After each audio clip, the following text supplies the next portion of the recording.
the topic I'm going to talk about today was a question that actually came in for the Power Hour a couple Power Hours ago. And what I'm seeing between the Power Hours and the webinars is kind of a trend. So I thought this is really going to be a topic today that we can kind of sink our teeth into. And it's all about what is the difference between supporting the unfaithful spouse through their healing journey and controlling them. What is the difference between these two things, support and control? And the original question that came in was asking me, Beth, how can I support my spouse as they're going through the journey, right? So this was a betrayed wife asking me how to support her husband, the unfaithful partner, in his journey. And she wanted, she basically wanted like a laundry list of things that she could be doing. And we had a couple email exchanges back and forth, but what I really saw very clearly was she wasn't really looking for ideas to support. She wanted to know what I thought about her controlling. Okay. I don't want to offend anybody with this because there's some nuances between these two things, but we really have to step back as betrayed partners, really understand what is the difference between supporting my spouse and controlling my spouse. So again, I jotted down just a few differences, okay? I want to go over those, and then I want to have you answer some questions so that you can kind of see where are you on this spectrum between supporting and controlling. Based on these two words, I hope you can see that the goal is going to be moving more towards support.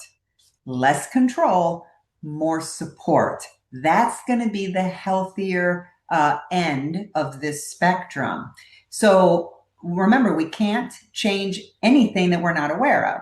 So, and I had to go through this myself. So again, I lived this, there were many, many months, actually almost 3 years, where I was trying to control things. There was not a lot of support going on. So I was completely backwards, if you will, or on the wrong side of this spectrum. And what I had to learn how to do was release my grip on the control and start learning how to individually heal, but support my spouse, my husband. Okay. So that's today. If you're taking notes, support versus control. What is the difference? So let me just read you again. I jotted down, what do I have here? 10 things. Good, easy number. So I'm going to kind of give you what support is and what control is. All right. So number one, support respects free will. Control violates it. Okay. If you're taking notes, you can write that down. Support respects somebody else's choices. Control violates that. What do I mean by that? Remember, this is an individual journey. Healing after betrayal is individual. So if I want to support my spouse, okay, again, betrayed partner supporting the unfaithful partner, I have to give free will. I have to give the choices that they either are going to make or not make, right, into their hands. This is accountability. This is responsibility. If I just try to control it, right, then I am taking away their choice, their free will, if you will. I don't want to do that because what am I setting myself up for? A lifetime of doing that. So many betrayed partners will say to me, they'll say things like, Beth, I don't want to be, if it's a woman, they'll say, I don't want to be his mother, or I don't want to be his teacher. I don't want to be a police officer, right?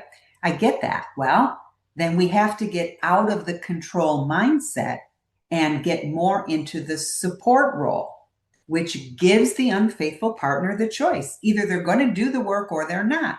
Don't you want to find that out sooner rather than later? Wouldn't it be better to know right away that they are refusing to do anything? They're not going to do anything at all. They're not going to go to therapy. They're not going to take courses. They're not going to do anything. If you are trying to control, then you're spending your energy taking away that choice from them. We want them to make that decision. You support you support their, how do I want to say this? You support their option of whether or not they're going to do it, because then you've got your boundaries in place.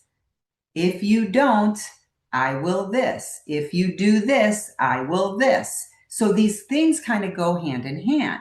So again, supporting somebody supports the fact that they have a decision to make. They've got free will, they've got a choice, and it's theirs to make.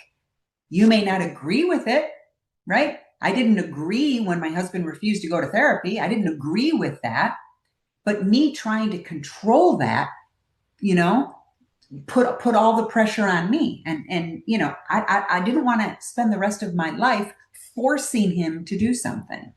So that's kind of the difference. Support respects free will. Control takes that away.